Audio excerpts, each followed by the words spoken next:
Atos capítulo 17, verso 10.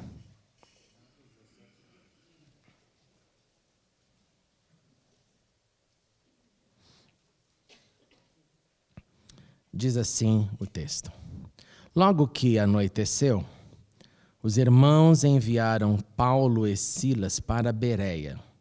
Chegando ali, eles foram à sinagoga judaica. Os bereanos eram mais nobres do que os tessalonicenses, pois receberam a mensagem com grande interesse, examinando todos os dias as Escrituras, para ver se tudo era assim mesmo.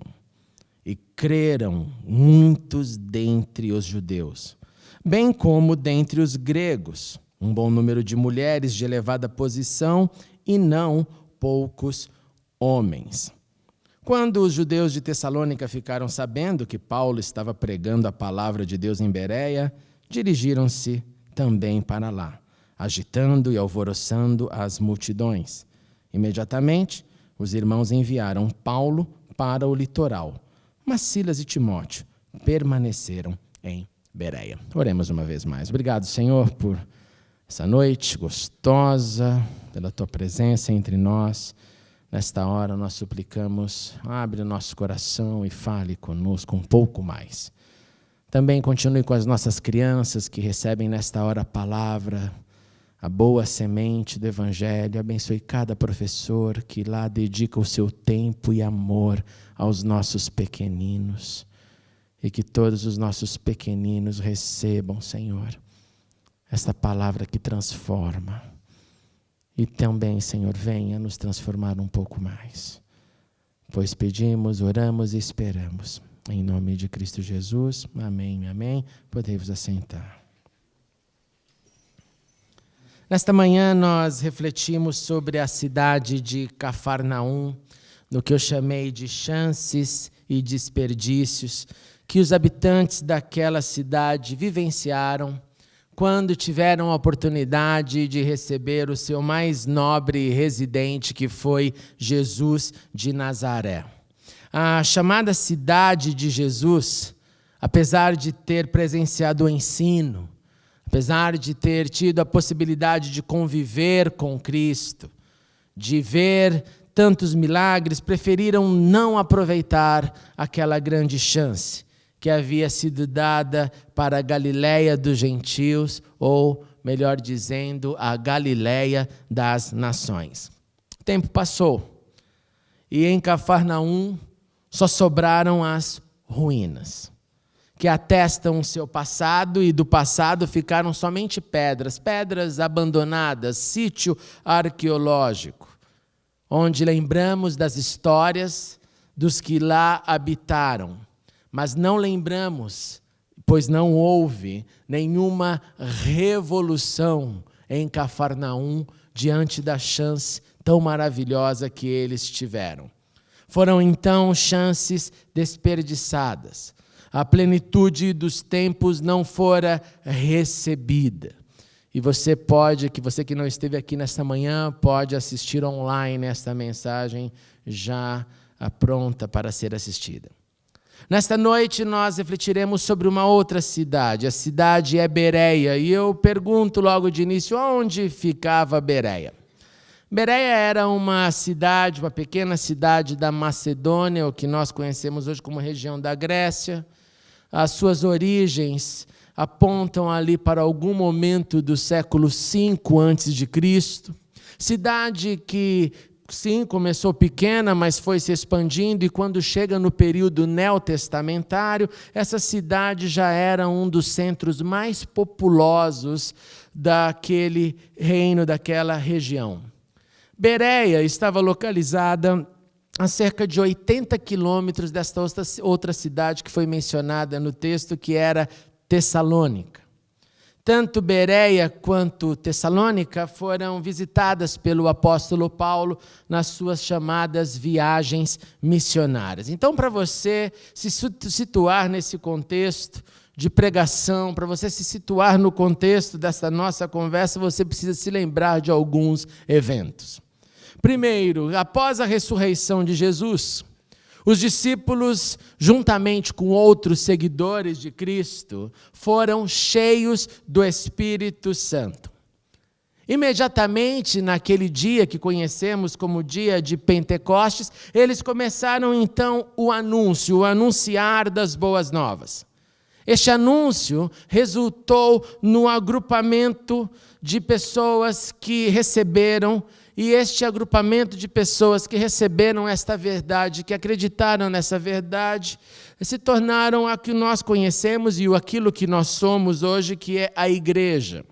A igreja nasceu, então, como consequência da ressurreição de Cristo e como consequência do derramar do Espírito Santo.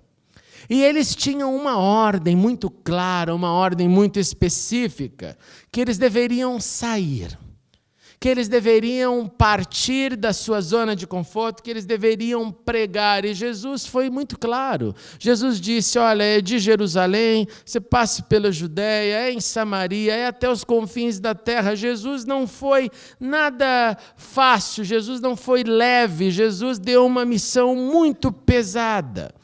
Imagine para você chegar no mundo antigo e dizer que a missão de alguém que ouviu uma verdade é proclamar essa verdade em todo o mundo.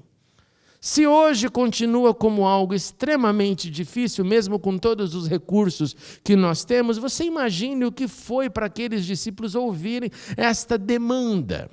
Demanda de que o que você recebe não é só para você. Mas eles acreditaram nisso. E eles partiram. Cada um para o seu campo, cada um para a sua região, cada um cumprindo o indo, o ide, e pregando a toda criatura o Evangelho. E o apóstolo Paulo, que fora encontrado pelo Senhor, já habituado às viagens, após esse encontro, ele continua a fazer essas viagens, mas agora não para perseguir os judeus que haviam crido em Jesus. Após esse encontro com o Senhor, quando ele foi encontrado no caminho de Damasco, ele prosseguiu, ele continuou a sua vida viajando, pregando o Evangelho. E Paulo viajou ali pela Macedônia, por essa região. Paulo passou pelo que hoje conhecemos como Turquia, Paulo passou por Chipre, Paulo levado como prisioneiro a Roma, Paulo que investiu cada minuto da sua vida para proclamar o Messias, o Salvador, aos judeus, e perceba, e às nações, e aos gentios. E nesse contexto de viagens missionárias, de obediência àquilo que Jesus havia dito, é que nós temos este trecho que lemos, onde essas duas cidades aparecem, Tessalônica e depois Bereia. Porque Paulo, primeiramente, passou por Tessalônica, chegando posteriormente em Bereia. E lá, em Tessalônica, havia uma sinagoga. O costume de Paulo era, primeiramente, visitar a sinagoga. Paulo tinha a consciência de que a salvação vinha dos judeus, que a salvação deveria ser pregada para os judeus, como deveria ser pregada para todos. Foi isso que o Espírito Santo levou a Pedro a entender quando deixou claro para ele que não adiantava mais um bairrismo, uma ideia de salvação para quem tem o pedigree certo e escolhido. Não, era para todos agora. E Paulo, então, por 3 Shabats, por 3 sábados, ele vai para a sinagoga para discutir. E ele vai para discutir o quê? Ele ali tendo base nas Escrituras, porque você tem que se lembrar que nesse momento que Paulo está discutindo as Escrituras, não existe Novo Testamento nas mãos, existem somente os rolos, os pergaminhos da Bíblia hebraica. E a Bíblia nos diz que Paulo então explicava, provando aos seus ouvintes que Cristo deveria de sofrer, que a missão de Cristo era o sofrimento. Com certeza Paulo usou Isaías, a ideia de Cristo, o servo sofredor, mas que depois do sofrimento que Cristo havia de ressuscitar entre os mortos. E ele deixava bem claro, e é isso que nos diz o livro que lemos, que Paulo deixava de maneira bem explícita implícita que Jesus, o Jesus que ele proclamava, é o Cristo. O que significa era ou é o Cristo? O que significa Cristo? Cristo não é sobrenome de Jesus, como muitos pensam. Cristo significa ungido. E esse ungido é a tradução para o grego da palavra hebraico Messias. Então, quando Paulo estava deixando claro que Jesus era o Messias, Paulo estava deixando claro que a espera deveria terminar ali. Que a partir daquele momento as profecias tinham já se cumprido e bastavam aos seus ouvintes receber essa notícia e seguir este Messias. O apóstolo Paulo, então, nas sinagogas, tentava explicar um pouco desta vida, um pouco deste sofrimento seguido de ressurreição, um pouco da cruz, sábado após sábado, tentando ganhar mais alguns. Por mais difícil que este tema seja e continua sendo para aqueles que ouviam, para aqueles que creram, por mais difícil que este evento continua sendo difícil para um judeu ouvir, receber e acreditar, o que aconteceu lá em Tessalônica continua acontecendo em nossos dias. Numa das nossas visitas lá em Israel, nós fizemos um passeio de barco no Mar da Galileia, foi maravilhoso. Quando chega no meio do mar, o motor é desligado e o capitão do barco, um judeu muito simples, testemunhou da sua fé em Cristo. Não só isso, ele cantou com uma profunda devoção e confirmando uma vez mais que Jesus continua tocando corações. Com essa mesma história, a história de quem sofreu, morreu, ressuscitou e vive. Para você ter uma ideia, este capitão do barco, o nome dele era Daniel, não é o único homem em Israel que acredita em Jesus. Nós temos hoje, só para você ter uma noção, já uma convenção batista em Israel composta de 17 igrejas.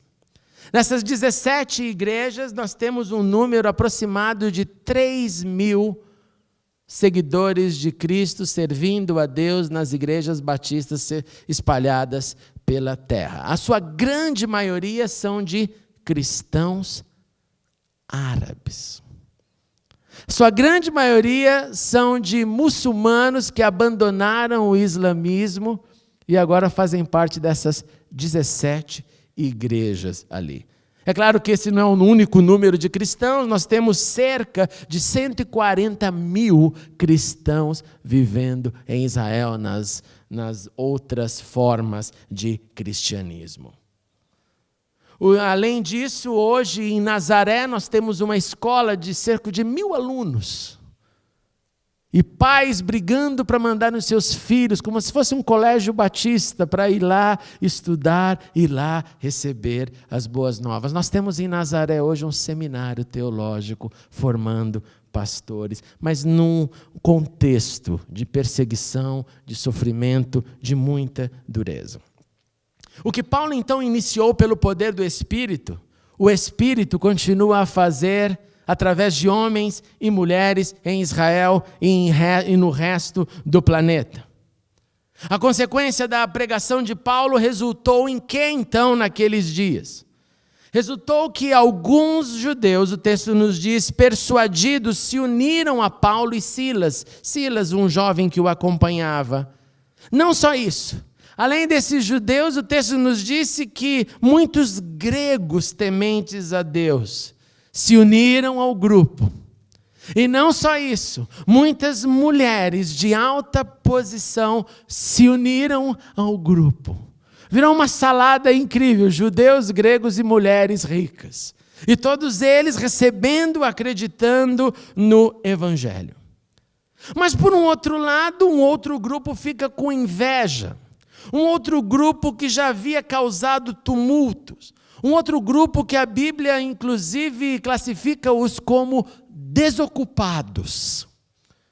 E quando há uma desocupação, quando não há um senso de missão, de vida, de trabalho, há espaço para muitas barbaridades. E estes homens, estes desocupados, começam a incitar tumulto na cidade. Eles foram até a casa de quem havia hospedado Paulo, procurando Paulo, e por não terem achado Paulo na casa deste homem chamado Jason, levaram este homem para a lei, para o tribunal, fizeram este homem pagar fiança para ser solto, sem que nada acontecesse com ele. Enquanto um grupo recebe, um outro grupo entra na rebelião. Enquanto um grupo diz, nós entendemos que este é Cristo, outro grupo dizia, é impossível dizer que Jesus é rei, pois se aceitarmos que Jesus é rei, estamos abolindo César. Enquanto um grupo aceita a revelação de aprendizado, um outro grupo vai para a briga, vai para a violência. E logo então que anoitece, Paulo e Silas partem, são enviados para Bereia, saem de Tessalônica para o próximo destino. E chegando em Bereia, não nos é mais novidade, eles fazem a mesma coisa, eles vão de novo para a sinagoga. Perceba, Paulo não lê a vida através dos maus eventos. Paulo não anota no seu diário dizendo, Dear Diary, hoje aconteceu um drama aqui em Tessalônica, então eu tenho que pegar leve na próxima.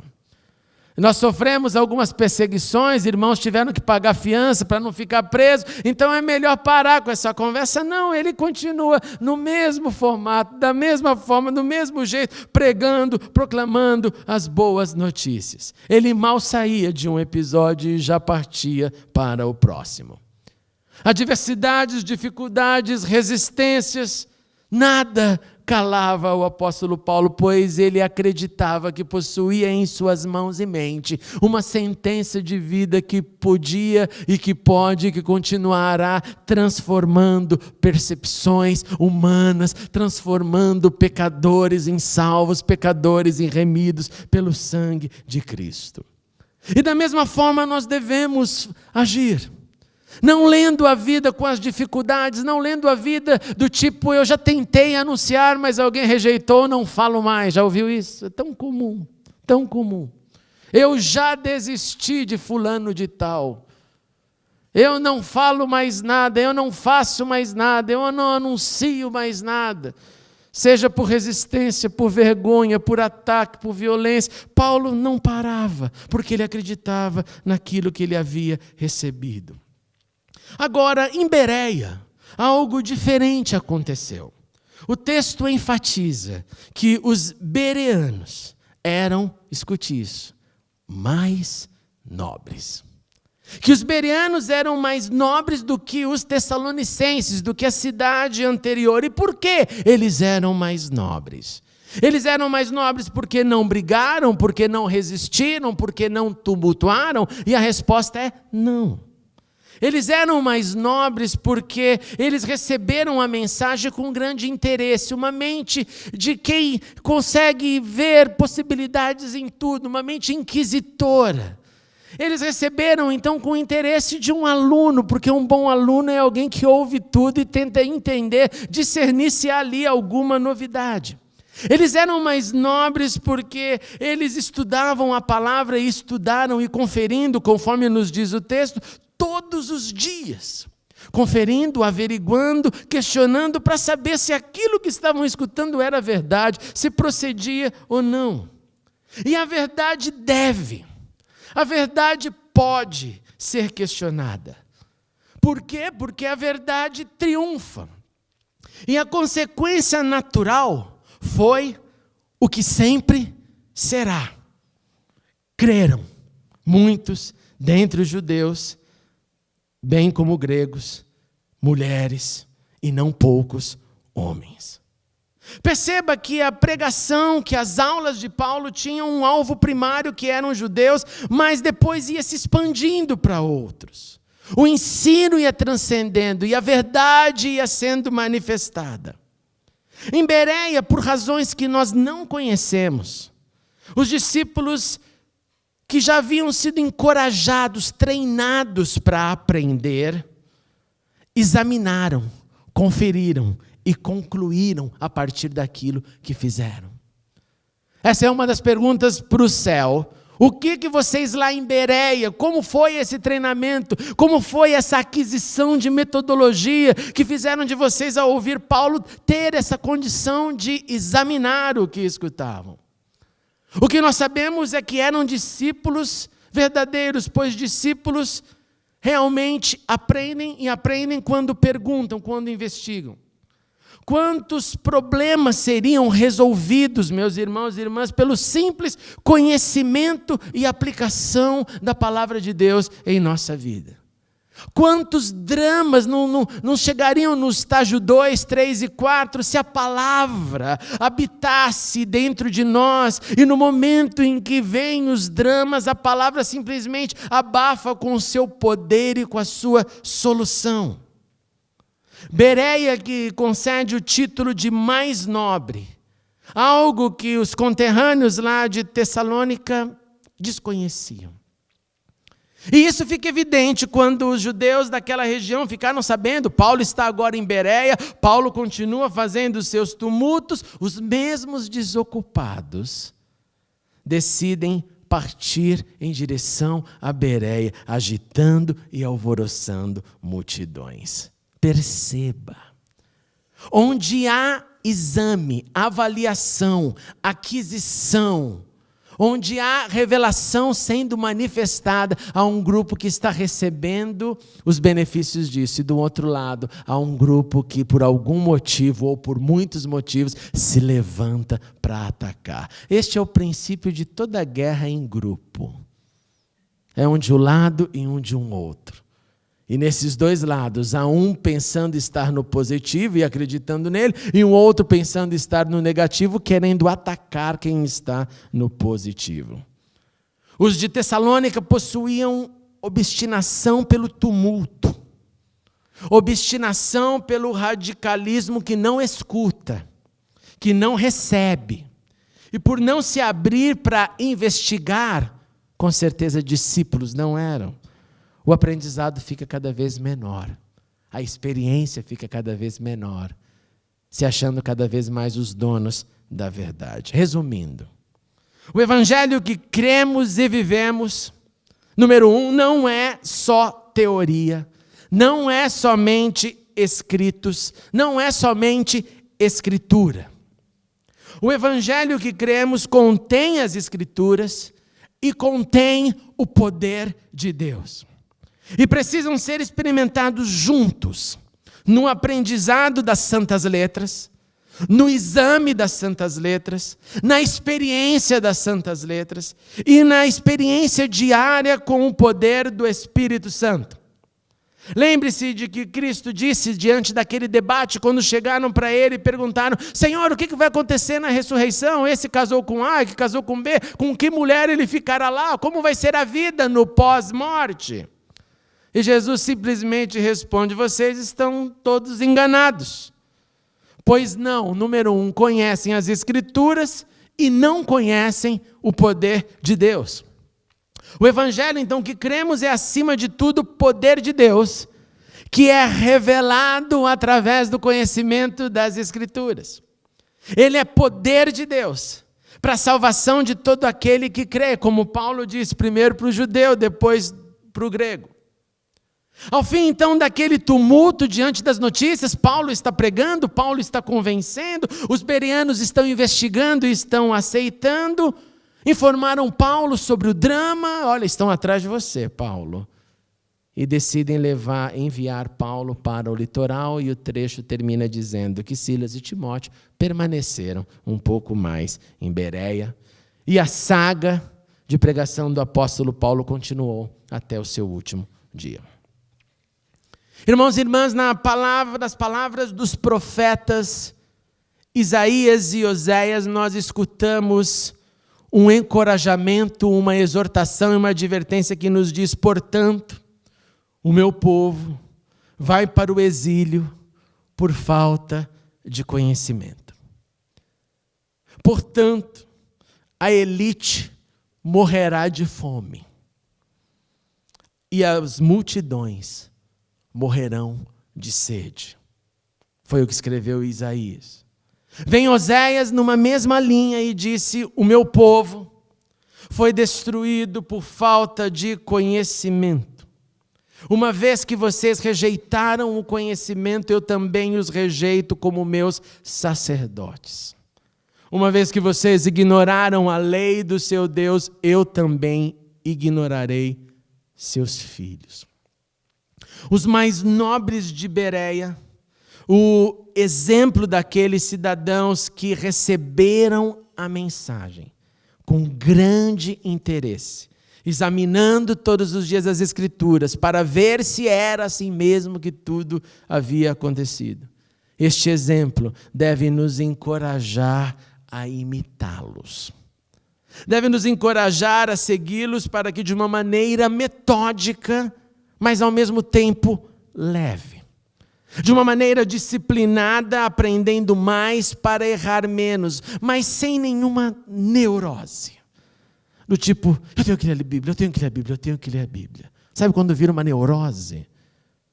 Quando você já não tem mais prazer de ler, tem mais a obrigação do que o prazer.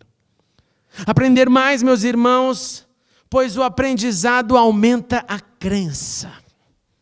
Consequentemente, aumenta a fé, que nós tanto carecemos. Pois o justo vive por ela, pois o justo segue na fé, e na fé continua vivendo. Portanto, meus amados irmãos, Bereia nos sugere uma vida de verdadeiros discípulos. Bereia nos estimula a sermos discípulos que aprendem, que investigam o tempo todo. E nesse aprendizado, nós devemos aprender a guardar no coração, viver no dia a dia, demonstrar a cada novo aprendizado um novo nível comportamental. E não a cada aprendizado mais um documento na nossa memória, mas a cada aprendizado um novo grau de manifestação do poder de Deus que se manifesta através da compreensão das Escrituras. Como nos escreveu João, aquele que tem os meus mandamentos e os guarda, este é o que me ama. E aquele que me ama será amado de meu Pai, eu o amarei e me manifestarei a ele. Se é verdade o positivo, deve ser verdade o negativo. Se a palavra não habita em mim, logo eu não a guardo, logo eu não a vivo, logo eu não amo. Ou amo somente de palavras e não de ações. Para guardar, nós precisamos aprender e reaprender, ouvir e praticar, crer, como cantamos, e observar. Nesta noite eu te convido a falar sobre as Escrituras mais. Eu te convido a colocar mais na mesa, no seu casamento, na sua família, com seus filhos, com seus amigos, como também na solitude, no seu momento a sós com Deus. Fale mais das Escrituras, questione mais as Escrituras. Gente, não há graduação nisso, não há fim. Você que é jovem pode ter uma vida inteira de aprendizado, e você que é bem já idoso, com certeza ainda não entendeu tudo. Sempre há mais, e mais, e mais para recebermos. Sejamos também mais nobres, como os de Bereia, não desocupados, tumultuadores como os de Tessalônica. Como crianças em busca do leite, prontos para reagir diante do que aprendeu. E eu concluo com uma história pessoal, de uma experiência bem recente, de algumas semanas atrás. Quando a minha filhinha chegou para mim e me perguntou: papai, O senhor esqueceu de me dar a moedinha para eu levar lá para a igreja. Eu falei, me lembre, Camila, me lembre que eu dou a moeda para você, dou o dinheiro, filhinha. Ela aproveitou o gancho e perguntou, papai, o que é o dízimo? Eu olhei para ela, falei, expliquei para ela, filhinho, o dízimo é a 10ª parte de tudo que você ganha. Ela está aprendendo tabuada, começou a fazer a matemática, entendeu? Você tem 10, é 1. Depois que ela entendeu, eu falei, você entendeu? Ela, entendi, papai, mas papai está errado. Eu falei, como está errado, filhinha? Você não entendeu a conta? Ela, entendi, papai, mas é muito pouco. No meu coração, primeiro eu pensei que Deus te mantenha assim. Segundo, eu lembrei que eu tive a mesma conversa com a minha mãe quando eu era criança. Eu fiz a mesma pergunta e eu dei a mesma resposta para minha mãe. Eu disse, mãe, é muito pouco.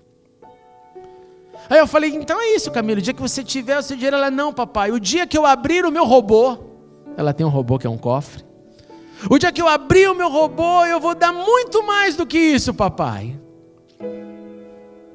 Aí só me restou chorar. Eu vou dar, papai, porque isso não é certo. E aquela conversa ali singela me fez pensar na reação imediata de uma criança quando ela aprende. Ela examina, ela entende e ela coloca em prática. E naquele momento eu falei, Senhor, me ajude a reagir desta forma. Cada vez que eu aprender algo, que eu coloque imediatamente em ação. Imediatamente com uma prontidão pueril. Com uma prontidão que não pendura o saco de sujeira atrás da porta para jogar no dia seguinte. Com uma disposição para ouvir e obedecer. Examinar e entender. Pois assim fizeram os de Bereia, assim podem fazer os mais nobres de qualquer cidade, em qualquer lugar.